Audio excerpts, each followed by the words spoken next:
পূর্বে পৃথিবীর পূর্ব দেশে একটা নারী আর একজন যুবক জেনা করতেছে। জেনা ইব্রাহিম ডাক দিয়ে বলেন, ইয়া রব, পৃথিবীর পূর্ব প্রান্তে এরা জেনা করতেছে, আল্লাহ তুমি এখনই সঙ্গে সঙ্গে তাদের পাথর বানায় দাও।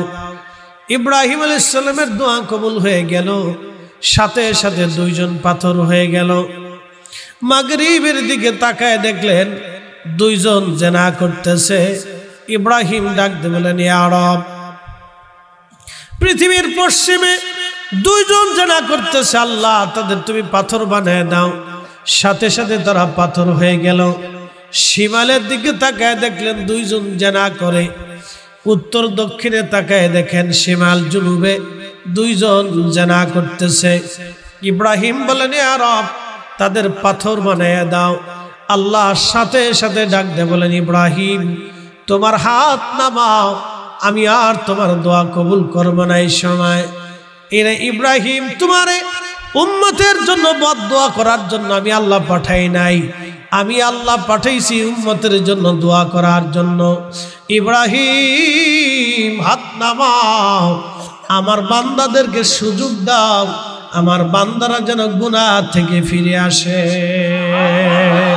আল্লাহু আকবার। আল্লাহ নবী মক্কায় দাওয়াত দিলেন। বহুদিন মক্কাবাসী দাওয়াত মানে না, নবীজিকে কষ্ট দেয়। আল্লাহ নবী চিন্তা করলেন তাহলে মক্কার পার্শ্ববর্তী এলাকা তায়েফে যাই, দিনের দাওয়াত আমি দিয়ে আসি। কারণ তায়েফ তো আমার এক ধরনের মহাব্বতের জায়গা, ছোট্টকালে লালিত পালিত হয়েছে আমি সেখানে। আশা করা যায় তায়েফের মানুষ আমার কথা শুনবে, আমার সাথে সুন্দর ব্যবহার করবে। কারণ আমি হযরত হালিমা রাদিয়াল্লাহু আনহার গৃহে বসবাস করেছি। সুদূর মক্কা থেকে প্রিয় নবীজি তায়েফের উদ্দেশ্যে রওনা করলেন। আহা, সেই দিনে দিন কায়েম করাটা কত কষ্ট ছিল হাজিরিন। কালেমার দাওয়াত তো সহজ ছিল না সেই দিনে। আমার নবীজি রওনা করলেন সুদূর তায়েফে, সাথে শুধু জায়েদকে নিয়ে নবীজি বের হয়ে গেলেন, আর কেউ সঙ্গে নাই।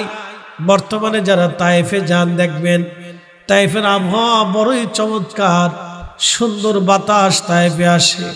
প্রচন্ড গরমে যদি আপনি তায়েফে যান দেখবেন খুব চমৎকার শীতল শীতল হাওয়া, বাতাস ভেসে ভেসে আসবে আপনার গায়ে।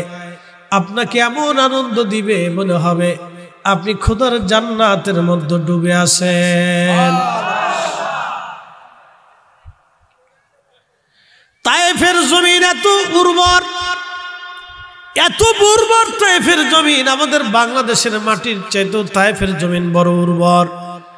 খুবই চমৎকার ফল হয়, ফসল হয়। আপনি যদি দেখেন আনার ফলগুলি এত পরিমাণে ধরবে বাংলাদেশে যা কল্পনা করা যায় না। আর সবুজ সবুজ এত পরিমাণে সবজি হবে যা বাংলাদেশে কল্পনা করা যায় না। এত সুন্দর উর্বর জমিন, আবহাওয়া এতই চমৎকার তায়েফে। আল্লাহ নবী চিন্তা করলেন আমি লালিত পালিত হয়েছি তায়েফে, তায়েফের মানুষ বুঝি আমার সাথে সুন্দর আচরণ করবে। ওই আশা নিয়ে নবীজি তায়েফে রওনা হয়ে গেলেন হযরত জায়েদকে সঙ্গে নিয়ে। যেতে যেতে যেতে যেতে আপনারা একটা জায়গা এখন দেখবেন, জায়গাটা মসজিদে আলী এখনো আছে। হযরত আলী রাদিয়াল্লাহু আনহু মসজিদটা নির্মাণ করেছিলেন। যেইভাবে নির্মাণ করেছেন সেইভাবে এখনো সেই মসজিদ আছে। সেই মসজিদের মিম্বরে মিনারাতে এখনো আজান হয়, মসজিদের ভিতরে আজান হয় না, ওই মিনারায় চড়ে এখনো মুয়াজ্জিন আজান দেয়। ভাই আমার মনোযোগ দেবেন, ঠিক ওইখানে যাওয়ার সময় আপনি ডান পাশে একটা বুড়ির বাড়ি পাবেন। আহা, ওইখানে একটা ছোট্ট মসজিদ আছে। একটা পাথর আপনি দেখবেন, ওই তায়েফে যাওয়ার সময় একটা মস্ত বড় পাথর দেখবেন। একটা পাথর একটা ছোট্ট পাথরের সাথে বেঁধে আছে 1450 বছর, এখনো পর্যন্ত সেই পাথরটা পড়ে যায় নাই। কারণ কি জানেননি? নিচে একটা মসজিদ ছিল, ওই মসজিদে নবী নামাজ পড়তেন। তায়েফের কাফেররা চিন্তা করলো তাহলে আর মুহাম্মদকে বাঁচিয়ে রাখা যাবে না, আমরা ইচ্ছা করে মারতে গেলে তাহলে মানুষেরা ভাববে আমরা মুহাম্মদকে মেরে ফেলে দিয়েছি, আমরা আল্লাহর হাবিবকে মেরে নবীকে মেরে ফেলে দিয়েছি। তায়েফের মানুষ ওই পাহাড়ের উপর উঠিয়া মস্ত বড় একটা পাথর পাহাড় থেকে ছেড়ে দিল ফেলে দেওয়ার জন্যে। আমার রব আমার আল্লাহ তখনই একটা ছোট্ট পাথর দিয়ে ওই পাথরটাকে আমার আল্লাহ আটকাই দিলেন, আর কখনো সেই পাথরটা পড়ে যায় নাই। এখনো 1450 বছর এই পাথরটা এইভাবে ঝুলে আছে। একবার জোরে বলা যাবে কি মারহাবা। ধন্যবাসী মনোযোগ দিবেন। প্রিয় নবীজি তায়েফবাসীদের কাছে নবীজি দাওয়াত নিয়ে গেলেন। সেই দিনটা এত সহজ ছিল না, কত কষ্ট ছিল আমার রাসূলের জিন্দেগি। আহা, খেয়ে না খেয়ে বহুদূর পথ পাহাড়ি রাস্তা বেয়ে বেয়ে নবীজি দাওয়াতের জন্য চলে গেলেন। যাওয়ার পরে তায়েফের মানুষ আবার নবীজি সবাইকে ডাকলেন। ভাবলেন তায়েফবাসী আমার সাথে ইনসাফ করবে, কারণ তায়েফ কোনদিন, আমি নবী বহুদিন এখানে বসবাস করেছি, আশা করা যায় তারা আমার সাথে সুন্দর আচরণ করবে। তায়েফের সব কওমের নেতাদেরকে ডাকলেন, এক জায়গায় বসায়া আল্লাহর নবী তাদের মধ্যে কালেমার দাওয়াত দিলেন, হকের কথা বললেন, এক আল্লাহ মানার কথা বললেন। আমার নবী আখিরি নবী সেই কথা যখন তাদেরকে বললেন, তখন তায়েফের নেতারা বলল, মুহাম্মদ তুমি এই জন্যই কি আমাদের কাছে আসছো? তুমি আর ভণ্ডামির জায়গা পেলে না, এটা কখনোই আমরা মানব না, আমরা তায়েফবাসী কখনো তোমাকে মানতে পারবো না। আল্লাহর নবী বহু করে বোঝানোর চেষ্টা করলেন সেই দিন, না না, তারা সেই দিন আমার রাসূলকে মানে নাই। শুধু মানেই নাই, আহা, আমার নবীজির পিছনে তাদের যুবকদেরকে লেলিয়ে দিলেন। যুবকদেরকে লেলিয়ে দেওয়ার পরে রহমতের নবীজি আল্লাহর নবীকে দ্বারা রাস্তার দুই পাশে পাথর মারতে লাগলো। আরে পাথরের আঘাতে আঘাতে নবীজির মাথা মোবারক ফেটে ফেটে জায়গা থেকে চামড়া ফেটে ফেটে রক্ত বের হতে লাগলো। আল্লাহর নবী বসে বললেন, আবার তারা জোর করে উঠায় দিল। নবীজি তখনও তায়েফের ময়দানে বসে বললেন, আবার রহমতের নবীকে তারা উঠায় দিল। আল্লাহর নবীকে তারা জোর করে উঠায় দিল। রহমতের নবী আবার বসে বললেন, কষ্ট হচ্ছিল। হযরত যায়েদ রাদিয়াল্লাহু আনহু বারবার নবীকে রক্ষা করার চেষ্টা করতেছিলেন। পাথরের আঘাতে তার দেহ রক্তাক্ত হয়ে গেল। আল্লাহর নবী এতটা কষ্ট পেয়েছিলেন তিনি, আহা, নবীজির জায়গায় জায়গায় রক্তগুলি পড়ে পড়ে পা দুখা ভিজে গেল, রক্তগুলিতে পা দুখা ভিজে গেল। আল্লাহর নবী রাহমাতুল লিল আলামিন, আমার নবীজি রহমতের নবীজি তখন একটা পাহাড়ে আশ্রয় নিলেন। পাহাড়ে ছিল আঙ্গুরের বাগান। হযরত আব্বাস রাদিয়াল্লাহু আনহু সেই আঙ্গুর বাগানে কাজ করতেন। তিনি হযরত আব্বাস রাদিয়াল্লাহু আনহু সেই আঙ্গুরের বাগানে কাজ করতেন। আল্লাহর নবীজি সেইখানে গেলেন। যাওয়ার পরে রহমতের নবীকে হযরত যায়েদ এখানে নিয়ে চলে গেলেন। সারা শরীর রক্তে রঞ্জিত হয়ে গেল নবীজি। প্রিয় নবীর কষ্ট হয়, রক্তগুলি জমে জমে পায়ের মধ্যে লেগে গেল, জুতা খুলতেও কষ্ট হতেছিল। পাথরের পাশে নবী বসে আছে। হযরত আব্বাস তখনও কালেমা পড়ে নাই, তিনি তখনও কালেমা পড়েন নাই।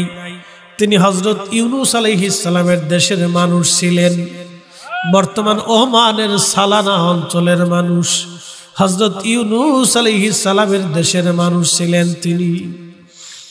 হযরত আব্বাস রাদিয়াল্লাহু আনহু আসার পরে এক থুকা আঙ্গুর নিয়ে এসে নবীজির সামনে দিলেন।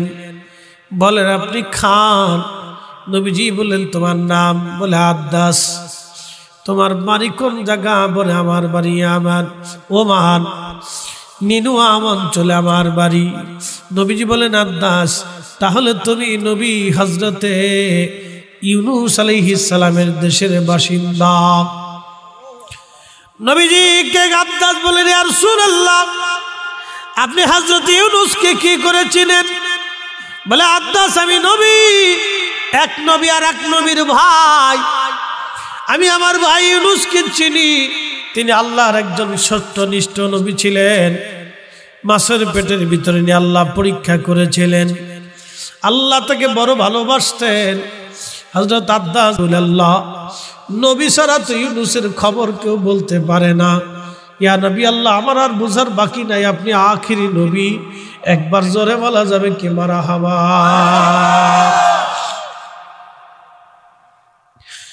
এক টুকরা আঙ্গুর দিলেন। প্রিয় নবীজির এত কষ্ট হচ্ছে, সারা শরীর ব্যথায় জর্জরিত হয়ে গেল। রক্ত মোবারক গুলি পড়ে পড়ে পা দুখা, পা জুতা পর্যন্ত ভিজে গেল। রক্ত শুকিয়ে যাওয়ার পরে দেখবেন, রক্ত মোবারক শুকিয়ে যাওয়ার পরে নবীজির পা মোবারকে জুতা লেগে গেল। আল্লাহ নবীজি কান্না করতেছিলেন।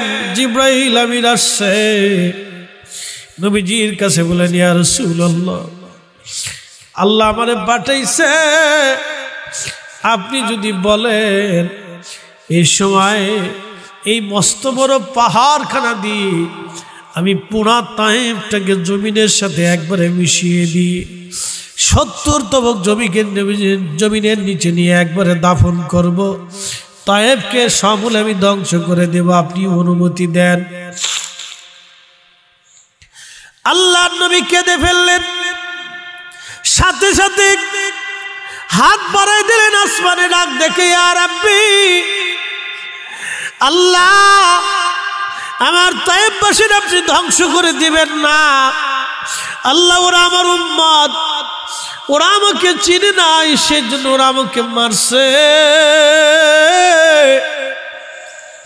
আল্লাহ, ওরা যদি আমাকে চিনত, কখনো আমার গায়ে ওরা আঘাত করত না। এই জন্য আল্লাহ বলেন, বিল মুমিনিনা রাউফুর রহিম। আল্লাহ নবী কাদের বলেন, রাব্বি, এরা আমার উম্মত, আল্লাহ, এরা বুঝে নাই। আল্লাহ, এরা যদি বুঝতো তাহলে আমি নবীর গায়ে কখনো এরা হাত দিত না। রব্বুল আলামিন, ওদেরকে যদি মেরে ফেলে দাও, ধ্বংস করে দাও, আমি কার কাছে কালেমার দাওয়াত পৌঁছাইব? রব্বুল আলামিন, আমার উম্মত ধ্বংস করো না আল্লাহ। ওরা যদিও আজ আমাকে মেরেছে, কালেমা পড়ে নাই, কিন্তু এমন একদিন আসবে ওরা আমার কালেমা পড়বে, তোমার জিকির এই জমিনে চলতে থাকবে। আল্লাহ, আমার উম্মত ধ্বংস করো না আল্লাহ, আমার উম্মতকে তুমি ধ্বংস করে দিও না, আমার উম্মতকে নিঃশেষ করে দিও না, আমার উম্মত তুমি ধ্বংস করে দিও না।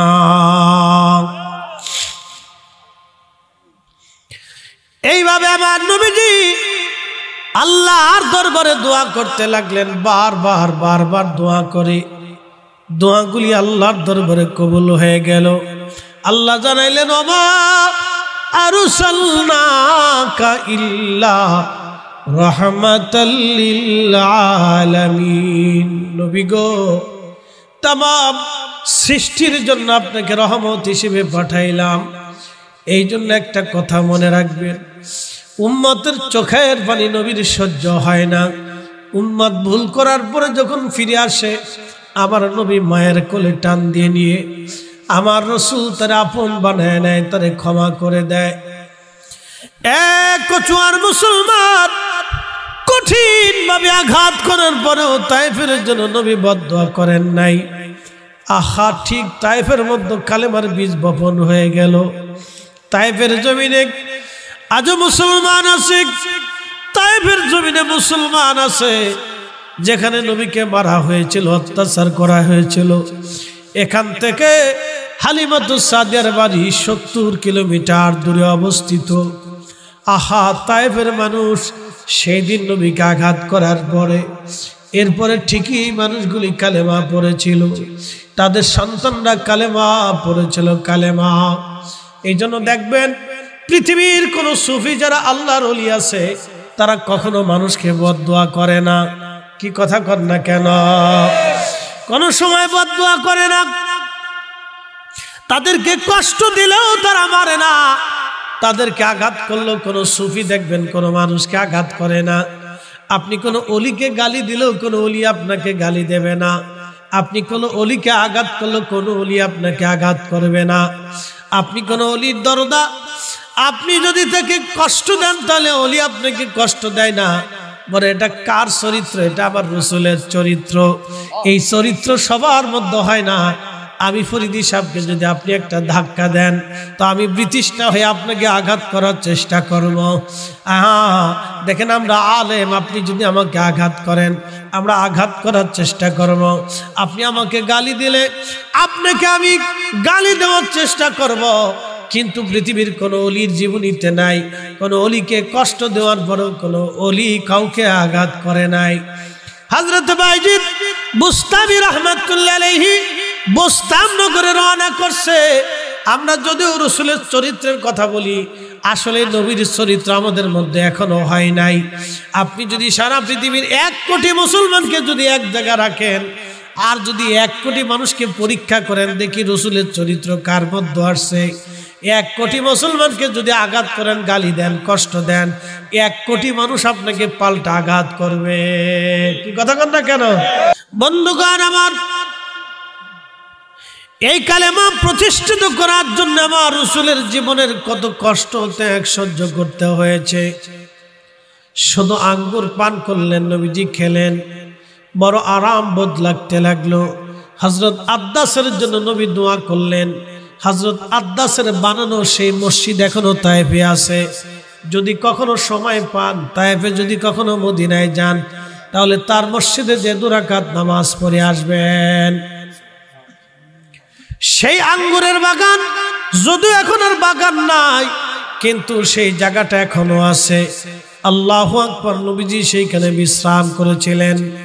সেই তায়েফের সেই জায়গা আল্লাহর নবী বিশ্রাম করেছিলেন। এরপরে সেখান থেকে নবীজি সুস্থতা বোধ করার পরে হযরত আব্বাস থেকে বিদায় নিয়ে নবীজি চলে আসলেন। পরে হযরত আব্বাস রাদিয়াল্লাহু আনহু কালেমা পড়লেন। দেখেন তায়েফের মানুষ কালেমা পড়ল না, কিন্তু একজন রাখাল, একজন গোলাম কালেমা পড়ে ফেলল। একটা কথা মনে রাখবেন, ইসলাম যারা সারা জীবন মেনেছে, আল্লাহর নবীকে যারা সারা জীবন ভালোবেসেছে, তারা হয়তো কেউ মূর্খ আর না হয়তো তারা গরিব। হয়তো দেখবেন মূর্খ, না হয় তাহলে তারা গরিব। এই শ্রেণীরা বেশিরভাগ সময় রাসূলুল্লাহকে জীবন দিয়ে গেছে। পৃথিবীতে আমাদের উপমহাদেশে এক বালক ছিল, তার নাম ইলমুদ্দিন। লেখাপড়া ছিল না, গরিব ছিল, কোন রকম মক্তবে পড়ছে, ভালোবাসতে দিয়ে নিজের জীবন কুরবানি করে দিলেন। আল্লাহু আকবার। বেলাল রাদিয়াল্লাহু আনহু খিতদাস ছিলেন, শুধু ভালোবাসেন নেই, পিঠের চামড়া, রক্ত, গোশত সব দিয়ে দিলেন। হযরত সুমাইয়া খিতদাসী ছিলেন, ভালো শুধু বাসেন নেই, আবু জাহেল তাকে ধরে নিয়ে গুপ্তাঙ্গে বর্ষা মেরে খুঁচিয়ে খুঁচিয়ে খুঁচিয়ে খুঁচিয়ে নির্মম ভাবে তাকে হত্যা করা হয়েছিল, পৈশাচিক ভাবে। তার আর্তনাদে, চিৎকারে আকাশ পাতাল ভারী হয়েছিল। একটা মানুষের মনেও সেদিন মায়া লাগে। জীবন দিয়েছিলেন কিন্তু কালেমা দেন, ঈমান দেন। ইয়াসার তার স্বামী ছিলেন, গরিব ছিলেন, অত্যন্ত হীন ও দরিদ্র ছিলেন। তার পায়ের মধ্যে রশি বেঁধে 2 উটের গলার মধ্যে বেঁধে দিয়ে 2 উট 2 দিকে তাড়িয়ে দেওয়া হলো। পায়ের মাছ থেকে দেখে ছিঁড়ে ফেরে একজন মানুষ 2টা খণ্ডে বিভক্ত হয়ে গেল। নিজের জীবনকে কুরবানি করলেন, কিন্তু ঈমানকে বিক্রি করলেন। খাব্বাব রাদিয়াল্লাহু আনহু কামার ছিলেন, কামারের কাজ করতেন। ভালো তো বাসলেন, ঈমান তো কবুল করলেন, কিন্তু কাফেররা তাকে ধরে হাত পা গুলি বেঁধে আগুনের আঙ্গারের কয়লাগুলি মাটির মধ্যে বিছাইয়া তাকে চিৎ করে শোয়াইয়া পাথর চাপা দিয়ে জোর করে চেপে ধরে রাখত। কয়লাগুলি পিঠ পুড়িয়ে পুড়িয়ে পুড়িয়ে গোশতগুলি খসে নিয়ে চলে গেল। সারা জীবনে সেই ক্ষত বয়ে বয়ে বেড়াইতেন, পিঠের মধ্যে কোনো গোশত ছিল না, চামড়া ছিল না। আহা, গরিব গরিব গরিব গরিব, এইভাবে গরিবরা সারা জীবন রাসূলকে ভালোবাসছে। আবু হুরায়রা গরিব, খাব্বাব গরিব, এরকম বহু সাহাবী গরিব ছিলেন। শুধু একটু পয়সাওয়ালা আবু বকর সিদ্দিক ছিলেন, আম্মা জান খাদিজাতুল কুবরা দিনের সমস্ত পয়সাগুলি দিতে দিতে দিতে দিতে নিঃশেষ হয়ে সিরা কাপড়ে সিরা পোশাকে সারা জীবন পার করে ফেললেন। কত রজনী আর রাত ক্ষুধার্ত থেকে রাসূলের খেদমত করে গেলেন, কিন্তু ভুলে যান নাই। বহু সাহাবী দরিদ্রতা, এই জন্য আল্লাহ রাসূল বলেন, উম্মত তোমরা যদি আমাকে ভালোবাসার দাবি করো তাহলে দরিদ্রতাকে বরণ করার জন্য অপেক্ষা করো। যদি বলো যে আমি রাসূলকে ভালোবাসি, তাহলে দরিদ্রতা আসতে পারে, সেটা গ্রহণ করতে পারবা কিনা দেখো। দারিদ্রতা আসতে পারে, অভাব তোমার ঘরে আসতে পারে। যদি এই সময় তুমি ধৈর্য ধরতে পারো, তাহলে আমাকে ভালোবাসার দাবি করতে পারো। ইয়া রাব, ইয়া আল্লাহ, এই কঠিন পরীক্ষায় আমাদেরকে ফেললে আমাদের পাস করার কোনো উপযুক্ততা নাই। কথা ঠিক আছে না ভাই? পাস করবো কিনা জানি। এই জন্য কিয়ামত পর্যন্ত দরিদ্র শ্রেণী আর যাদের লেখাপড়া থাকবে না, তারাই রাসূলকে সারা জীবন ভালোবাসতে থাকবে। আপনি এক রিক্সাওয়ালার সামনে যদি আল্লাহ রাসূলের শানে বাজে কথা বলেন, তো তার দেখবেন দিল শক্ত হয়ে গেছে, তার শরীরে আগুন ধরে যায়। এটা হলোই না, রিক্সাওয়ালা করে মানবেই না, এটা হতেই পারে না। কথা কোন ঠিক কিনা? একদিন মজুরের সামনে যদি রাসূল সম্পর্কে আপনি সামান্য পরিমাণে ত্রুটি বিচ্যুতি কথা বলেন, দেখবেন দিন মজুর আপনাকে বরদাস্ত করবে না, কারণ এটা হতেই পারে না। কথা কোন ঠিক কিনা? কে যেন একজন শিক্ষিত বিরাট হায়ার এডুকেটেডের সামনে আপনি যদি তুলে ধরেন, তাহলে সে চিন্তা করবে হলে হতেও পারে, বিদ্যা দিয়ে গবেষণা করে দেখতে পারি, সে গবেষণার মধ্যে চলে যাবে। কিন্তু মূর্খ বলবে না, এটা হবে না। মূর্খ বলবে না, হবে না। এই জন্য রাসূলকে মানলে মানার মতো এক বাক্যে মানতে হবে, লা শাক লা রাইবা, বিনা সন্দেহে বিনা চিত্তে মানতে হবে। কথা কন না কেন, ঠিক কিনা? আবু বকর সিদ্দিক মেরাজ মেনেছে, দলিলে মানে নাই, বিনা দলিলে মেনেছে। কি কথা কন না কেন? এক রাতে নবীজি বাইতুল আকসা হয়ে সিদরাতুল মুনতাহা হয়ে এরপরে সপ্তম আসমান পাড়ি দিয়ে জান্নাত জাহান্নাম দেখে বাইতুল আকসা নামাজ পড়ে ফিরে আসে, তখন ওযুর পানি গড়ায়। মক্কাতে ওযুর পানি গড়ায় কি আপনি বলেন তো? এই বালুময় মাটির ভিতরে ওযুর পানি কয় ঘন্টা পর্যন্ত গড়ায় বলেন? হয়তো ওযু করতে হলে পানি ঢাললে হয়তো কয় সেকেন্ড গড়াবে, না 10 সেকেন্ড, না হয় সর্বোচ্চ 30 সেকেন্ড। বেশি পানি ঢাললে 30 সেকেন্ড গড়াইতে পারে। তো তখন ওযুর পানি কেমনে গড়ায়? মাত্র 5 সেকেন্ডে মেরাজ কি করে হয়? অথচ নামাজ পড়াইছে বাইতুল আকসা, নবীদের সাথে দেখা সাক্ষাৎ করছে, সপ্তম আসমান পাড়ি দিছে, ফেরেশতাদের সাথে দেখা হলো, বাইতুল মামুর ঘুরে দেখলো, জান্নাত জাহান্নাম ঘুরে দেখলো, আল্লাহর আরশে মুআল্লা তুফুকিল আলাতে গেল, আল্লাহর সাথে বাক্যালাপ করলো, কথাবার্তা হলো। তারপরে ঘুরে আসেন, আসার সময় মুসা নবী কয়, ইয়া রাসূলুল্লাহ, আল্লাহ কি দিছে? বলে 50 ওয়াক্ত নামাজ দিছে। মুসা আলাইহিস সালামকে, হুজুর সর্বনাশ হয়ে গেল, আমার ধারণা মোতাবেক এই 50 ওয়াক্ত নামাজ আপনার উম্মত পড়বে না, কুমাই নিয়ে আসেন। আবার রওনা দিছে, আবার ষষ্ঠ আসমান থেকে চলে গেল সিদরাতুল মুনতাহা, ইয়া রব কমাই দেন। আল্লাহকে 5 কমাইলাম, আবার আইছে। মুসা আলাইহিস সালামকে, হুজুর তাও পারবো না, আরো কমাই নিয়ে আসেন। আবার গেছে, আবার আসার সময় আবার আল্লাহ কমাই দেন, আরো 5 কমাইলো। আবার না, তাও তো না, আরো কমান, এ পড়তো না আপনার উম্মত।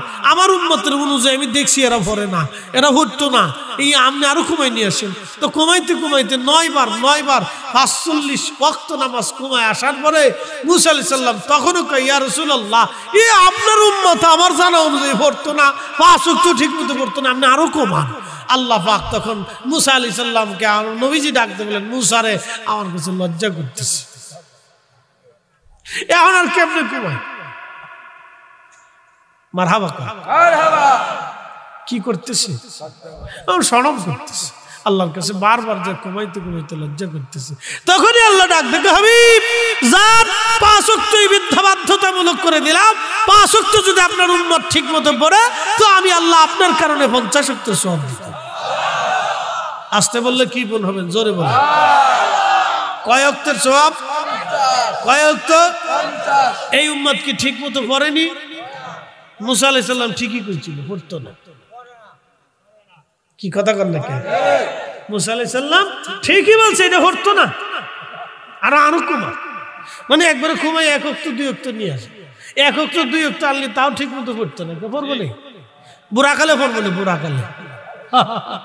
কি কথা কন না কেন? বুড়াকালে পড়বো, বুড়াকালে। প্রিয় উপস্থিতি, নবীজি ফিরে চলে আসলেন, তখন ওযুর পানি কেমনে করা? বলেন, এটা বিজ্ঞান দিয়ে ব্যাখ্যা করলে হবে? এটা বিজ্ঞানের ব্যাখ্যা না, এটা ঈমানের ব্যাখ্যা। কথা কোন ঠিক কিনা? চোখ বুঝে মানতে ভাই, এটাই ঠিক। জোরে বলেন, জোরে বলেন, এটাই ঠিক। কারণ রাসূল যা বলছে জীবনে মিথ্যা বলেন, এটাই ঠিক। বিনা রক্ষে বিনা দলিলে মেনে নিতে, এটাই ঠিক। প্রিয় ভাই আমার, কচুয়াবাসী খুব মনোযোগ দিয়ে কথাগুলি শুনবেন। আহা, কালেমা পড়ল মাত্র একজন, কিন্তু রক্তাক্ত হলো একেবারে সোনার শরীর মুবারক। হযরত যায়েদ রাদিয়াল্লাহু আনহু নবীকে কাঁধে করে নিয়ে এসে দৌড়ায় এসেছিলেন।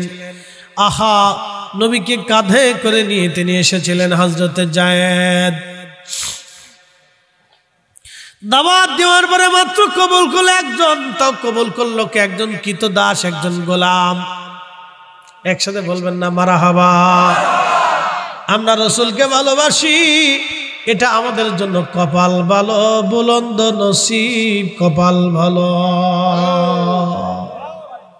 এটা আমাদের নসিব, আমাদের কপাল, আমাদের কপাল। ভাগ্য গুণে আল্লাহ আপনারে মিলাই দিছে, এটা আমাদের কপাল। কচুয়ার মুসলমান, তো যেই জন্য বলছিলাম আমার নবীজি রহিম, আল্লাহ রহিম। আমার নবী মুমিনদের জন্য রহিম, আমার আল্লাহ তামাম মাখলুকের জন্য রহিম।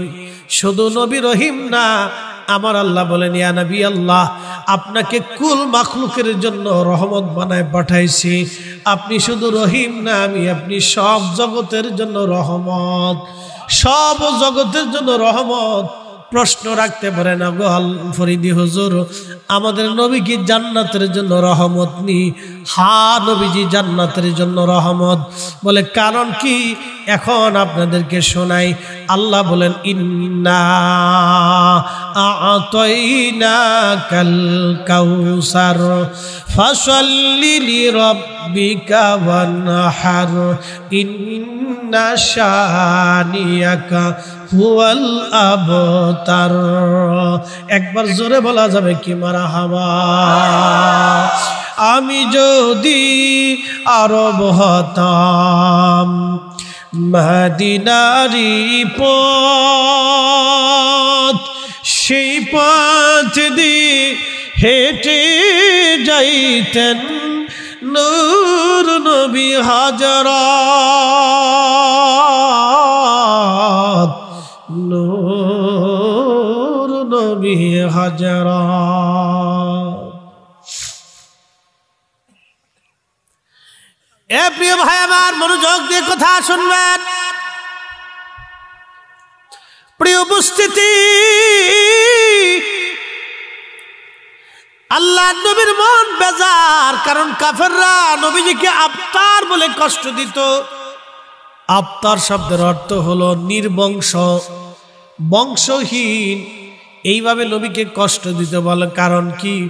আল্লাহ নবীর 3টা সন্তান ছিল। এই 3টি সন্তান আমার আল্লাহ নিয়ে গেলেন। নিয়ে যাওয়ার কারণে আমার রাসূলকে কাফেররা বলতো নির্বংশ, বংশহীন। আফতার, আফতার বলে নবীকে কষ্ট দিত।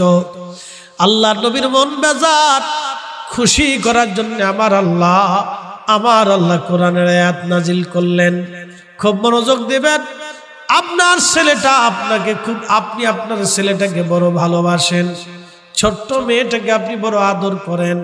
মেয়েটা কোনো কিছু চাইলো, আপনি এনে দিতে পারেন নাই, তখন মেয়েটা কাঁদে।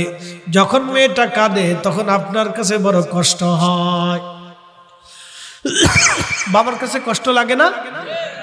আচ্ছা, কেন মেয়ে কাঁদলে আপনার কষ্ট লাগে কেন? কারণ আপনার মেয়েটা আপনার মেহবুব, আপনার মেহবুব, খালি নিজের মেয়ে না, মেয়েটা আপনার কলিজার মেহবুব। সবাই মেয়েরে ভালোবাসে না, কেউ ছেলেরে ভালোবাসে, মেয়ে দেখতে পারে না। কি কথা ঠিক আছে না? এর জন্য মেয়ে হলে মিষ্টি কম খাওয়াই দেখবে। কি কথা খারাপ হয়েছে ভাই? মেয়ে হইলে মিষ্টি অনেকে কম খাওয়া, কারণ মিষ্টি খাবি না, পরে খাইস, চাইছিলাম ফুল আল্লাহ দিছে মাইয়া, পরে খাইস। কিন্তু এই মেয়েটাই কাজে লাগে, এই মেয়েটাই কাজে লাগে। মনোযোগ দেন হাজিরিন, খুব মনোযোগ দিবেন। মিষ্টি মেয়ে হইলে কম খাওয়ায় অনেকে আছে মেয়েটা, আবার অনেকে আছে মেয়ে হইলে বিরাট খুশি হয়। কি কথা ঠিক আছে না? মেয়ে হইলে বিরাট খুশি হয়, বলে আল্লাহ মেয়ে দিচ্ছে, বিরাট বড় খুশি হয়। কারণ খুশি হয় কি জন্য? নবীর আদর্শের কারণে। আল্লাহ নবী বললেন, উম্মত, ঘরের মধ্যে যদি মেয়ে হয় তাহলে বুঝবা রহমত গেছে, মেহমান যদি যায় তো বুঝবা রহমত গেছে, বৃষ্টি হইলে বুঝবা রহমত আইছে, আর শরীরে রোগ আসলে বুঝবা রহমত আইছে। কারণ এই রোগের কারণে আমার আল্লাহ তোমার গুনাহগুলি মাফ করে দেয়। নবীজি বললেন, সাহাবীরা রে, চার কারণে মানুষ বেজার হয়, এই চার কারণে মানুষ বেজার হয়, চার কারণে মানুষ বেজার হয়ে যায়।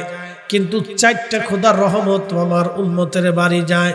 এক নম্বর মেয়ে সন্তান, দুই নম্বরে মেহমান, তিন নম্বর বৃষ্টি, চার নম্বর শরীরে রোগ হইলে। চারটা রহমত আমার আল্লাহ বান্দার জন্য পাঠায়। কিন্তু চার কারণে আমার বান্দা বেজার হয়ে যায়, চার কারণে আমার উম্মত বেজার হয়ে যায়। ও হাজিরিন, খুব মনোযোগ দিবেন। মেয়েটা কষ্ট পাইলে বাবার কলিজার মধ্যে ব্যথা লাগে, কারণ মেয়েটা আপনার মেহবুব। সন্তান বাবা মাকে ভুলে গেল, বাবা মা সন্তান ভুলতে পারে না, ঠিক কিনা? কারণ সন্তানটা বাবা মার মেহবুব। নবী বেজার, আল্লাহ সাথে সাথে কোরআন আয়াত নাজিল করে নবীরে খুশি করলেন। ইন্না শানিয়াকা হুয়াল আবতার বলে নবীকে আল্লাহ খুশি করতে পারতেন, কিন্তু কাউসার কেন দিলেন? কাউসারের জন্য দিলেন যে কিছু দিয়ে তো নবীরে খুশি করতে। কথা ঠিক আছে না? কিছু দেওয়া ছাড়া কি কেউ খুশি হয়? কারণ আপনি আমার জড়াই ধরে বললেন, হুজুর আপনার খুব ভালোবাসি, কিন্তু এক কাপ চা খাওয়াইলেন, সারাদিন আপনার বাইরে বসে রইলাম, এক কাপ চা দিলেন আর খালি এসে বলে হুজুর খুব ভালোবাসি, খুব ভালোবাসি, কিন্তু সারাদিন বসে রয়েছে, এক কাপ চা দিলেন। তাহলে বুঝে গেলে এটা হলো মুখের কথা, কিন্তু কাজের কথা না। কি কথা ঠিক আছে না ভাই? কাজে নাই, শুধু মুখে মুখে। এটা বলে লিপ সিম্প্যাথি, শুধু মৌখিক ভালোবাসা। খুব ভালোবাসি, খুব ভালোবাসি হুজুর, খুব ভালোবাসি, শেষ। তো আল্লাহ ডাক দিলেন, ইন্না আতাইনাকাল কাউসার, নবীজি আপনাকে কাউসারের মালিকানা দিলাম। সাহাবীরা বলে, হুজুর কাউসার কি? আল্লাহ নবী ডাক দিয়ে বলে, সাহাবীরা, কাউসার হলো জান্নাতের একটা নহর, জান্নাতের একটা নদী, জান্নাতের একটা নদী। নদীর দুই পার স্বর্ণ দিয়ে বানানো হবে, নদীর নিচে মণিমুক্তা দিয়ে গঠন করা হবে। নদীর পানি দুধের চাইতেও সাদা, মধুর চাইতে মিষ্টি, এমন স্বাদ যা জিহ্বা কোনোদিন অনুভব করে নাই। এত সুন্দর যা চোখ কখনো দেখে নাই। নদীর পান পাত্র, নদীর পেয়ালা এত পরিমাণে হবে, আল্লাহর আকাশের নক্ষত্র যত পরিমাণ, নদীর পেয়ালা হবে তত পরিমাণ। আকাশের নক্ষত্র কত, বিজ্ঞানের একটা ধারণা বোঝায়। আমরা যে জগতে বাস করি এটা বলে সৌরজগৎ। সৌরজগৎ আর এক জগতে বসবাস করে, এটার নাম হচ্ছে মিল্কওয়ে। মিল্কওয়ের ভিতরে 10,000 কোটি নক্ষত্র আছে। এই 10,000 কোটি দিয়ে একটা মিল্কওয়ে গঠিত। তার পাশে আর একটা মহাজগৎ আছে, এই মহাজগতের নাম হচ্ছে গ্যালাক্সি।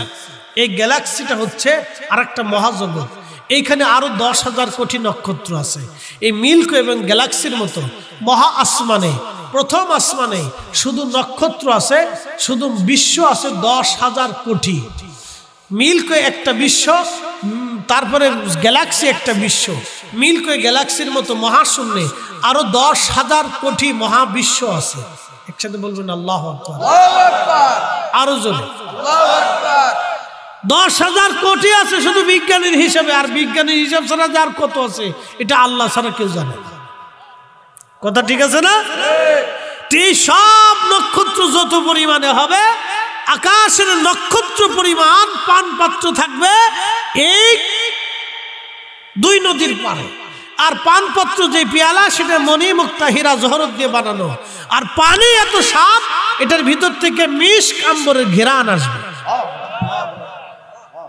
আর একটু জোরে বলবেন আল্লাহু আকবার। এই নহর, এই নদী কোন জায়গা? জান্নাতে।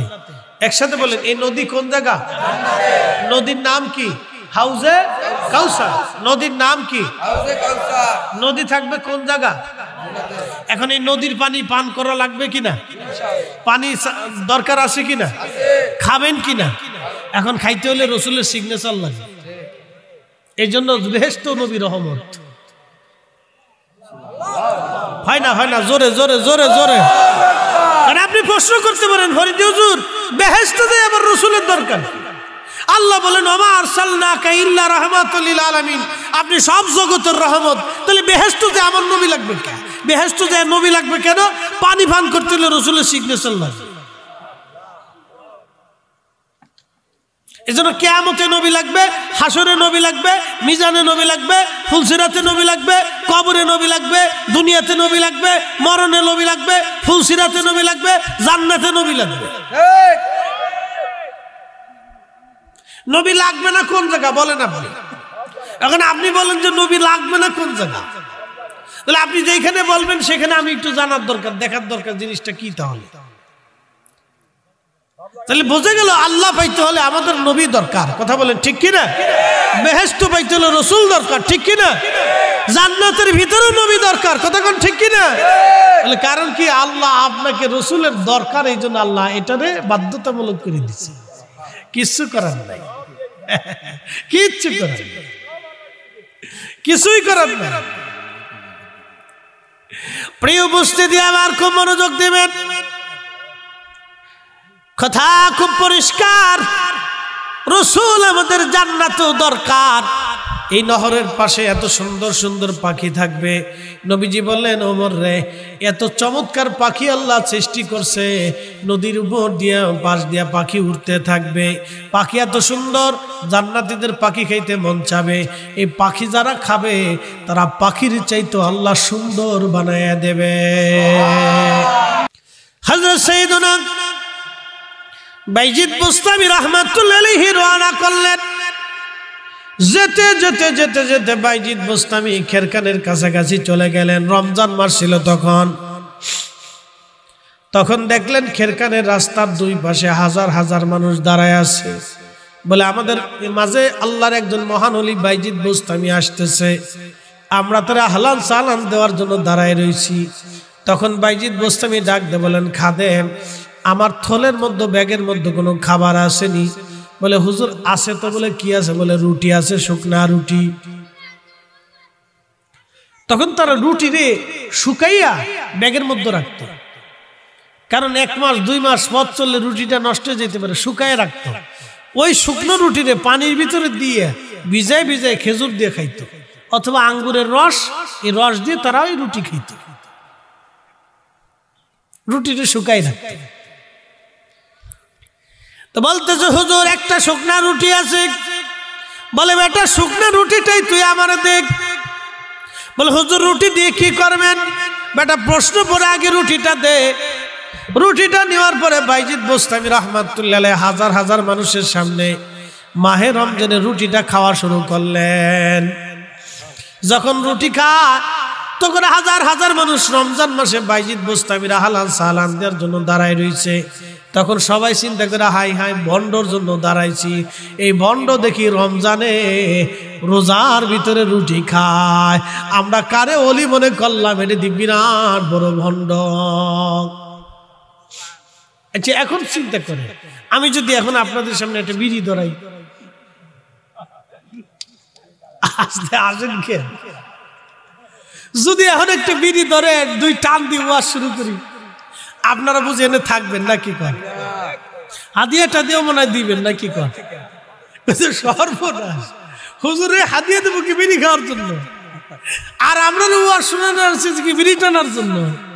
তাহলে বোঝা গেল যেই ওয়াজে যেইখানে স্থানে বসে বিড়ি টানা যায় না, মাহফিলে বিড়ি খাওয়া যায় না, মসজিদে বিড়ি খাওয়া যায় না, যেটা মাহফিলে খাওয়া যায় না মসজিদে খাওয়া যায় না, সেটা তাহলে বোঝা গেল বাইরেও খাওয়া যায় না। এই যে চা আমার জন্য আনছেন, আমি ইচ্ছা করলে চাটা খাইতে পারি, বলে কারণ এটা হালাল, এটা পবিত্র, এটা তাইয়্যিব। একসাথে বলবেন না মারহাবা? এই জন্য চা আমি খেতে পারবো, মসজিদেও খেতে পারবেন, এখানেও খেতে পারবেন, কিন্তু বিড়ি খাইতে পারবেন। কি কথা কন না কেন? আর যদি বিড়ি একটা ধরাই তো সর্বনাশ। আপনার বাপরে বাপ, এতদিন মাইকিং করছি এই হুজুরের লেগে, এ বিড়িটা না হুজুর, তো খুব মনোযোগ দেন। তা আমার এক বিড়িটা নাই, সব শেষ। কথা ঠিক আছে না? বিড়িটা নাই কি সব শেষ। তো বাইজিদ বুস্তামি রমজানে রুটি খাইতেছি, পয়সে রমজানে রুটি খাইতেছে, হাজার হাজার মানুষকে ধুর ধুর ধুর ধুর, কার জন্য ছিল? চল চল চল চল চল, এটা বন্ধ বন্ধ। আচ্ছা, লোকজন চলে গেল, খাদেমে জিগে হুজুর এটা কাজ হইল? বেটা কেন কি হয়েছে? কত মানুষ এসেছে আলান সালান দেওয়ার জন্য, আপনি এই রুটিটা খাওয়া শুরু করলেন, না খালি কি পারতেন না? কে বেটারে শোন, আমি আল্লাহকে পাইতে, আল্লাহকে খুশি করতে আমি কতটা বছর তাহাজ্জুদ পড়ে, তাহাজ্জুদ গুজারি হয়ে, সারা রাত জিকিরে ফিকিরে ইবাদতে কাটাইয়া হালালের জিন্দেগি গঠন করে কত কষ্ট করে আমি আল্লাহকে রাজি করছি।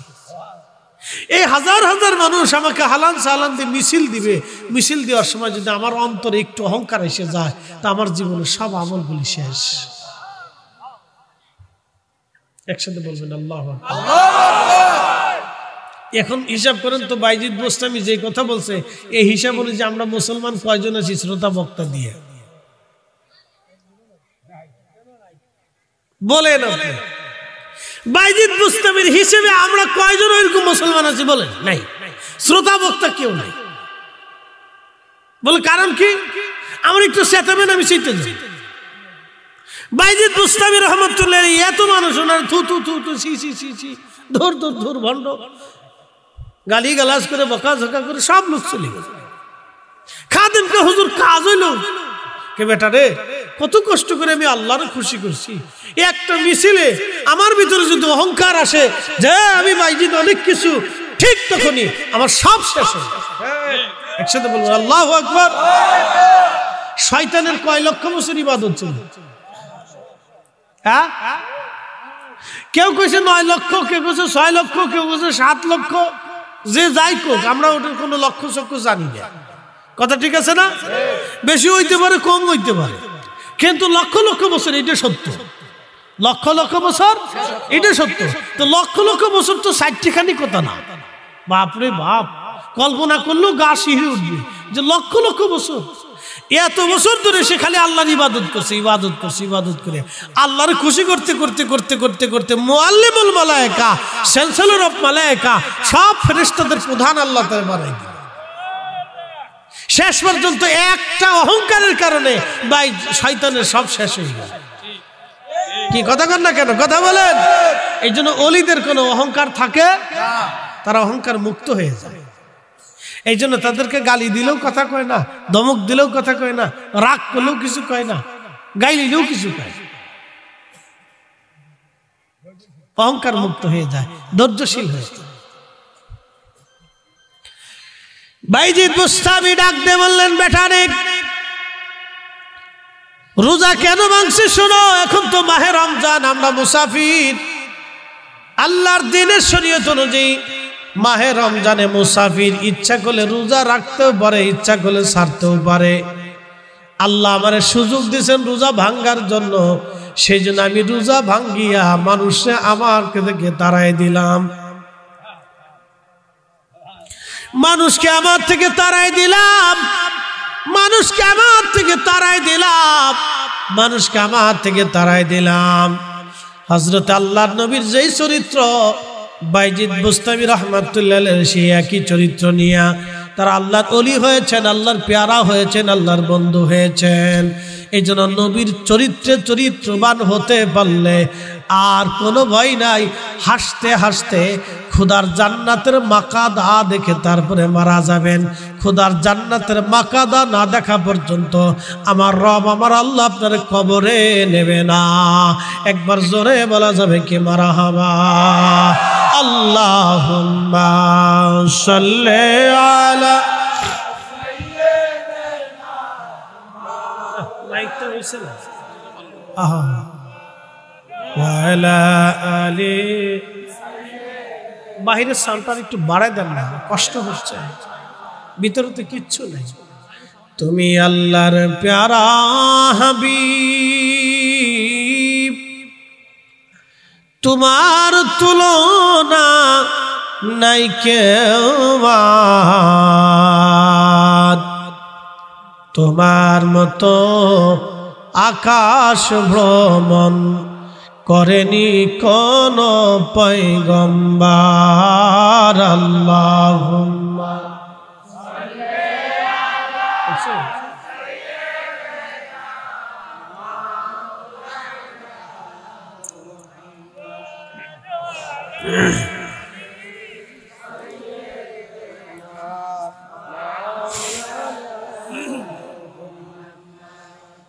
এ পৃথিবী এমনে থাকবে, আমরা একদিন থাকব না। সবাই আমাদের ভুলে যাবে, রাসূল আপনি ভুলেন না। আল্লাহুম্মা সাল্লি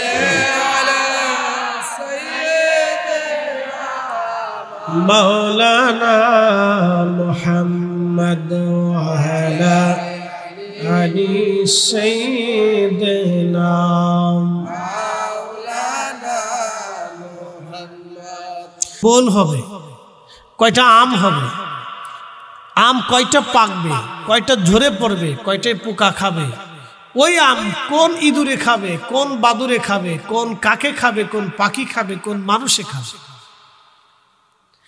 বাংলাদেশের আম সুদূর আমেরিকা যে আল্লাহর বান্দার বরাত আল্লাহ লিখে রাখছে। সৌদি আরবের খেজুর বাংলাদেশে বসে বসে আপনি খাচ্ছেন, কোন বাগানের, কোন জায়গার, কোন মালিকের, কোন স্থানের, কোন প্রদেশের খেজুর আপনি জানেন না। কিন্তু আল্লাহ আপনারা হাত ঘুরাইয়া ঘুরাইয়া খেজুরটাকে বিমানে চড়াইয়া চড়াইয়া জাহাজের ভিতরে উঠাইয়া মানুষের মাথায় মাথায় করিয়া দোকানে দোকানে করিয়া ট্রাকের ভ্যানে করিয়া আল্লাহ আপনার মুখ পর্যন্ত পৌঁছাইছে। হাই হাই হাই, আল্লাহ আমার রব কত দামি।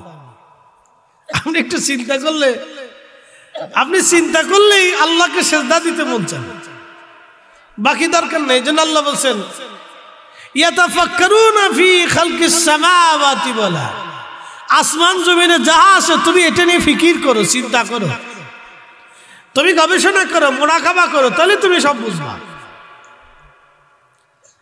মনোযোগ দিয়ে কথাগুলি শুনবেন। একটা পাগড়ি, এই পাগড়িটা কোথায় ছিল? এই পাগড়িটা তৈরি হলো আফগানিস্তানে। আফগানিস্তানে তৈরি করলো কে? কোন কারিগর তৈরি করলো আমি জানি না। সেটা হাত বেয়ে বেয়ে বেয়ে বেয়ে বেয়ে বেয়ে কোন দেশে আকাশ দিয়ে জাহাজ হয়ে ফিরে আসতে আসতে দোকান হয়ে হয়ে হয়ে হাত হয়ে একজনের মাধ্যম দিয়ে একজন এসে আমাকে বললো, হুজুর পাগড়িটা খুব সুন্দর, আপনাকে গিফট করি। তো পাগড়িটা আমাকে গিফট করলো, তার হাত হয়ে আমার মাথায় চলে আসে। একসাথে বলবেন না মারহাবা। আল্লাহ রব। আল্লাহ কি? রব। রব শব্দের অর্থ হচ্ছে লালন পালন কর্নেওয়ালা। লালন পালন কর্নেওয়ালা। রব শব্দের অর্থ হচ্ছে লালন পালন কর্নেওয়ালা। যিনি লালন পালন করেন তিনি আমার রব। আমি আপনি ভাত খাই, দেখেন আল্লাহ কদ্দূর পর্যন্ত ঘুরায় ঘুরে আপনার সামনে এক প্লেট ভাত আনে। এই ভাতটা তৈরি হওয়ার জন্য একজন কৃষক আগে জমিন মারাই করে। জমিন মারাই করতে কৃষকের কত পরিশ্রম হয়।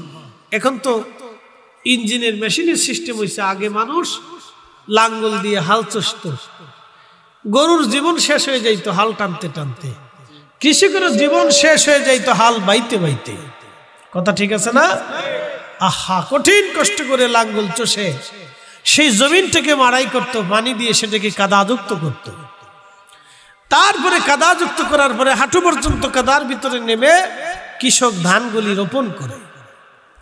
রোপণ করার পরে এই ধানগুলিতে পানি সেচ দেয়, সার বরণ করে তার আগাছাগুলি কৃষক প্রচন্ড শীতের ভিতরে এটা পরিষ্কার করতে থাকে। পোকা লাগলে, মাজরা লাগলে কৃষক এটারে ওষুধ প্রয়োগ করতে থাকে। মনোযোগ দিয়ে কথা শুনবেন। এই ওষুধ প্রয়োগ করার পরে ধান হয়, ধানগুলি ধীরে ধীরে বড় হয়, আরো ওষুধ দিতে হয়, সার দিতে হয়। এরপরে ধানগুলি পাকতে থাকে, কৃষক ধান কাটতে যায়। কৃষক নিজে ধান কাটে, ধান কাটার পরে সেটা মাথায় করে বাড়ি আনে, বাড়ি আনার পরে সেটা মাড়াই করে। মাড়াই করার পরে সেই ধানটাকে নিয়ে শুকাইয়া এরপরে গৃহিণী ধানটাকে আবার সিদ্ধ করার জন্য পানির ভিতরে দেয়, আবার সেটাকে সিদ্ধ করে সেটাকে শুকায়, শুকিয়ে সেটা মেশিনের ভিতরে নিয়ে সেটার পরিচ্ছন্ন করে কুড়া বের করে এর সুবলা আলাদা করে চাল তৈরি করা হয়। চাল তৈরি করার পরে মাথায় করে বাড়িওয়ালা বাড়ি নিয়ে আসে। বাড়ি আনার পরে বাড়িওয়ালি যিনি, তিনি আগুন দিয়ে ধুতো করে কত কষ্ট করে আবার রান্না করে। রান্না করার পরে তারপরে গরম ভাতটাকে একটু জোনানোর পরে আপনার স্ত্রী আপনার সামনে খাবারটা দিয়ে দিল। আপনি খাইলেন, আমি খাইলাম, কিন্তু বিসমিল্লাহ বললাম না, আলহামদুলিল্লাহ কইলাম না। আচ্ছা, দিল কে? আল্লাহ। একসাথে কত হাত পরিবর্তন করে করে করে করে রিজিক আল্লাহ আপনার সামনে নিয়ে আসলো। বিসমিল্লাহ বললেন না, আলহামদুলিল্লাহ বললেন না, এটি হচ্ছে অকৃতজ্ঞতা, নাফরমানি। কথা বলেন ঠিক কিনা? এটাই অকৃতজ্ঞতা, নাফরমানি। আচ্ছা বলেন তো, মৌ পোকা মধু বানায়, মৌমাছি মধু তৈরি করে। পৃথিবীর সব বিজ্ঞানী যদি একত্রিত হয় আর হওয়ার পরে তারা গবেষণা চেষ্টা করে মৌ পোকা যেইভাবে মধু বানায়, পৃথিবীর কোন বিজ্ঞানী মধু বানাইতে পারবে না। তাহলে বুঝা গেল বিজ্ঞান মধু পোকার কাছেও অসহায়। মধু পোকার মৌমাছির মগজে আল্লাহ যেই ব্রেন দিয়ে দিছে, বিজ্ঞানীর ব্রেন তার মগজে সেই ব্রেন নাই। একসাথে বলবো আল্লাহু আকবার। রব কে? আল্লাহ। এই কোরআনে আল্লাহ বলেন শিফাউল লিন্নাস, এই মধু হচ্ছে মানুষের জন্য শেফা। নবীজি মৌ পোকাদেরকে ডাক দিলেন, এ মৌমাছির দলের এদিকে আসো। প্রিয় নবীর সামনে গুনগুন গুনগুন করে সালাম দিতে লাগলো। ইয়া রাসূলুল্লাহ, আপনি আমাদেরকে কেন ডাকছেন? নবীজি বললেন, মৌমাছির দলেরা বলো তোমরা মধু কেমনে বানাও? বলে, হুজুর বিভিন্ন ফুল থেকে রস সংগ্রহ করি, কোনোটা তিতা, কোনোটা মিঠা, কোনোটা পাইনছে, কোনোটা লুনতা, কোনোটা কোনো কিছুই নেই, কোনো সিস্টেমও নেই, শুধু পানি। ইয়া রাসূলুল্লাহ, সবগুলিকে আমরা চাকের মধ্যে জমা করি। জমা করার পরে মধু হয় না নবীজি, যখন দুরূদ পড়তে থাকি তখন আল্লাহ মধু বানায় দেয়। এই জন্য পৃথিবীর কোন বিজ্ঞানী মধু বানাইতে পারে না।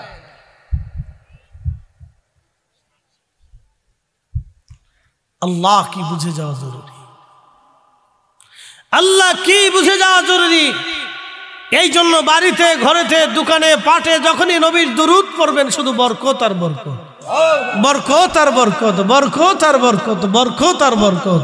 একসাথে বলবেন আল্লাহু আকবার। জমিন কার? আসমান কার? নবী কার? তাহলে আল্লাহর জমিনে আল্লাহর নবীর দুরূদ চালু থাকবেই। একা পড়লেও চলবে, দলবদ্ধভাবেও চলবে। কথা বলেন ঠিক কিনা? আচ্ছা, আমরা সবাই মিলে যখন দুরূদ পড়ি, দুরূদ পড়ি কার হুকুমে? দুরূদ পড়ি আল্লাহর নবীর। কথা ঠিক আছে না? একা পড়লেও পড়া হয়, সবাই মিলে পড়লেও পড়া হয়। কথা ঠিক আছে না? একা পড়লেও পড়া হয়, সবাই মিলে মিশে পড়লেও পড়া হয়। আমরা একা জিকির করলেও জিকির হয়, সবাই মিলে দলবদ্ধভাবে জিকির করলেও জিকির হয়। একা নামাজ পড়লেও নামাজ হয়, জমাতে পড়লেও নামাজ হয়। একা দোয়া করলেও দোয়া হয়, জমাতের সাথে করলেও দোয়া হয়ে যায়। তাহলে বেদাত বেদাত করে চিল্লানোর অর্থটা কি? কি কথা কর না কেন? তাহলে বেদাত বেদাত করে চিল্লানোর অর্থটা কি আছে? এগুলো হলো সমাজকে বিভক্ত করা, মুসলমানদেরকে ডিভাইডেড করা, মুসলমানদেরকে মতে মতে দলে দলে ভাগ করা। কথা বলেন ঠিক কিনা? আমরা এইগুলি চাই না। একা করলেও জিকির হয়, জমাতে করলেও হয়ে যায়। একা দোয়া করলেও হয়, জমাতে করলেও দোয়া হয়। একা দোয়া করলে দোয়া করি কার কাছে? জমাতে করলে দোয়া চাই কার কাছে? একা জিকির করলে জিকির করি কার? জমাতে করলে জিকির করি কার? দুরুদ একা বললে জিকির দুরুদ পড়ি নবীর, জমাতে বললেও জিকির দুরুদ পড়ি নবীর। কথা ঠিক আছে না ভাই? বেদাত বেদাত কে চিল্লানোর কি আছে? আমি মাঝে মধ্যে চিন্তা করি, হাসি যে দেশে হইলটা কি, কি আর কথা ছিল আর হইলটা কি? এই জন্য আল্লাহ আমাদেরকে বুঝ দান করুন, সকলে বলে না আমি পাল্টাঘাত করবে। আপনি যদি দেখেন আমাদের বাংলাদেশের রাজনীতি, যদি বিএনপির নেত্রী সম্পর্কে আমি বাজে কথা বলি তাহলে বিএনপির লোক আমাকে মারতে আসবে। আমি যদি আওয়ামী লীগের নেত্রী সম্পর্কে বাজে কথা বলি তাহলে তারা আমাকে মারতে আসবে। আমি যদি জামাতের আমির সম্পর্কে বাজে কথা বলি তো তারা আমাকে মারতে আসবে। আমি যদি কওমিদের ওই হেফাজতের আমির সম্পর্কে বাজে কথা বলি তারা আমাকে মারতে আসবে। কিন্তু রাসূলকে সেই দিন তায়েফের জমিনে রক্তাক্ত করা হওয়ার পরেও জিবরাইল এসে বলে, হুজুর আপনি বলেন আল্লাহ পাঠাই দিয়েছে আপনার কাছে, আপনি অনুমতি দিলেই ওরা পাহাড় দিয়ে তায়েফটাকে একবারে মাটির সাথে মিশিয়ে দিব, জীবনের জন্য তায়েফকে ধ্বংস করে দিব।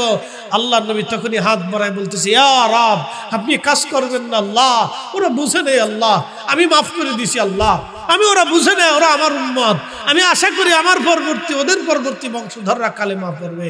এই চরিত্র কয়জনের মধ্যে আছে হিসাব করেন, দেখেন এই চরিত্র কয়জনের মধ্যে আছে।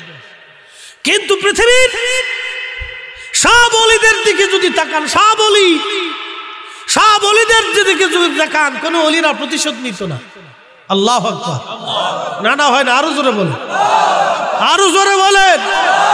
আমরা কেন অলিদেরকে ভালোবাসি? পৃথিবীর কোন অলি প্রতিশোধ নিত না। কি কথা কর না কেন? পৃথিবীর কোন অলি প্রতিশোধ নিত না, কোন অলি প্রতিশোধ নিত না, নেয় না, কখনো কোন অলিরা প্রতিশোধ নেয় না। তারা ক্ষমা করে, ক্ষমা তাদের জন্য দোয়া করে, ক্ষমাও শুধু করে না, ক্ষমা করার পরেও কি করে? দোয়া করে। এই চরিত্র যাদের মধ্যে আছে তারা ওলি হইতে পারে। আপনি আমাকে আঘাত করেন হঠাৎ, যে কোনো একদিন আমাকে টেস্ট করে দেখবেন, আঘাত করার সাথে দেখবেন যে আমি আপনার আঘাত করে বসছি, কারণ ওই চরিত্র আমার ভিতরে এখনো প্রতিষ্ঠিত হয় না। প্রতিষ্ঠিত হইতে হবে, প্রতিষ্ঠিত হয় নাই আমার কালবে এখনো, এটা প্রতিষ্ঠিত হয় না, প্রতিষ্ঠিত হইতে হবে। এটা রাসূলের চরিত্র, প্রতিষ্ঠিত হইতে হবে। সাইয়েদনা ওমর রাদিয়াল্লাহু আনহু খুতবা দিচ্ছিলেন, খুতবা শুরু করলেন, এমন সময় এক যুবক দাঁড়ায় গেল যে খলিফাতুল মুসলিমিন খুতবা পরে দিবেন, আমার প্রশ্নের জবাব দেন। বলে কি প্রশ্ন বেটা বলো? বলতেছে আপনি যে জুব্বাটা গায়ে দিয়েছেন বাইতুল মাল অনুযায়ী আপনার জন্য যে কাপড় বরাদ্দ ছিল, এই কাপড়ে পুরা জুব্বা হওয়ার কথা না, তা আপনার ওই কাপড়ের বাকি কাপড় কোথায় পাইলেন? জবাব দেন। হযরত ওমর তখন চেহারা চকচক করতেছে। আর আমাদের দেশের যদি নেতা হতো, এমপি হতো, পুলিশ হতো, ওসি হতো, এসপি হতো, সচিব হতো, ডিসি হতো, মন্ত্রী হতো, প্রধানমন্ত্রী হলে বাপ রে বাপ, আপনার 14 গোষ্ঠী পর্যন্ত সারা বছর ধরে মামলা দিয়ে, হামলা দিয়ে, এটা দিয়ে, সেটা দিয়ে, হ্যাঁ, একটার পর একটা চালান মারত। ওই সময় কিছু না করলেও পরবর্তী বছর পর্যন্ত আপনার জিন্দেগি শেষ করে দিত, আপনার ভিটের মধ্যে পুকুর ফেলাই দিত। কি কথা কর না কেন? হযরত ওমর রাদিয়াল্লাহু আনহুর চেহারা চকচক করতেছে। বলে, যুবক তুমি তো সুন্দর প্রশ্ন করেছো, কিন্তু জবাবটা তো আমি দেব না, আমার বেটা দেবে। হযরত আব্দুল্লাহ ইবনে ওমর দাঁড়ায় বললেন, আমিরুল মুমিনিনের কোনো ত্রুটি নেই, ওনার যে জুব্বাটার জন্য কাপড় বরাদ্দ ছিল, আমার জন্য একটা টুকরা কাপড় বরাদ্দ ছিল, তা আমার কাপড় দিয়েও জুব্বা হয় না, বাবার কাপড় দিয়েও জুব্বা হয় না। তা আমি আব্বাজানকে বললাম, ইয়া আমিরুল মুমিনিন, আমি তো খলিফা, আপনি তো খলিফাতুল মুসলিমিন, রাষ্ট্রের কাজ আপনার আঞ্জাম দিতে হয়, তা আমার এই কাপড়টা আপনাকে হাদিয়া দিয়ে দিলাম, আপনার কাপড় আর আমার কাপড় দিয়ে আপনি একটা জুব্বা বানাইলেন। তা আমার বাপ বেটার জুব্বার কাপড় দিয়ে আমরা আমার আব্বাজানকে জুব্বা বানাই দিয়েছি। তখন হযরত ওমর যুবকের প্রতি খুশি হলেন, বললেন যতদিন পর্যন্ত এইরকম যুবক মুসলমান টিকে থাকবে ততদিন মুসলমানরা কাফেরের কাছে মাথা নত করবে। হযরত ওমর এই চরিত্র নিয়েছিলেন কার থেকে? রাসূল থেকে। কি কথা কন না কেন? কার থেকে? রাসূল থেকে। হযরত ওমর এই চরিত্র নিয়েছিলেন রাসূল থেকে। এই জন্য আমরা যতই বলি যে রাসূলের চরিত্র সবার ভিতরে দায়াম হয় না, আমার ভিতরেই হয়নি। আপনি আমাকে একটা বাজে কথা বলেন, আমার শরীরে জিদ এসে যায়, কিন্তু জিদ যখন না আসবে তখন বুঝতে হবে যে আমি ঠিক মতো এখন মানুষ হয়েছি, আমি তখন ঠিক রাসূলের চরিত্র নিতে পারছি। যদি জিদ না আসে, পৃথিবীর কোন ওলিদের জিদ আসতো না। মনোযোগ দিয়ে কথা শুনবে। হযরতে বাইজিদ বুস্তামি রাহমাতুল্লাহ আলাইহি বুস্তামে যাইতেছে, বুস্তাম থেকে খেরকানে যাচ্ছে। তো খেরকানের মানুষ শুনলো অনেক বড় ওলি বাইজিদ বুস্তামি আমাদের শহরে আসতেছে। বুঝতে পারতেছেন আপনারা, যেমন মাইকিং টাইকিং করে যে ফরিদি হুজুর আসতেছে নিয়মিত, আপনারা আমার ওয়াজ নসিহত শুনেন। তো আপনারা দেখেন টাইম টু টাইম চলে আসছেন, আমু টাইমের আগে চলে আসছে। আপনারা মিছিল টিছিল দিয়ে স্লোগান টোলগান দিয়ে তকবির টকবির দিয়ে আমার স্টেজ উঠাইছে। যদিও আমাদের দেশে একটা সংস্কৃতি হয়ে গেছে, সিস্টেম হয়ে গেছে, যাতে সবাই জানে যে না হুজুর আসছে, সবাই সময় মতো চলে আসছে। মনোযোগ দেন। তো বাইজিদ বুস্তামি রাহমাতুল্লাহ আলাইহি খেরকানে যাইতেছে। যাওয়ার সময় এখন ওনার সাথে এক সঙ্গী শুধু ওনার খাদেম আর উনি নিজে রওনা করছে হাঁটতে হাঁটতে হাঁটতে। তখন তো ওনারা দিনহীন ভাবে চলতেন। তো হাঁটতে হাঁটতে দুই পা সাথী, দুই পাই বাহন, হাঁটতে হাঁটতে হাঁটতে হাঁটতে সুদূর বুস্তাম থেকে খেরকানে যাইতে 1 মাস লাগতো। কয় মাস? 1 মাস হেঁটে হেঁটে যাইতে লাগতো। এটা ইরানের ভিতরে।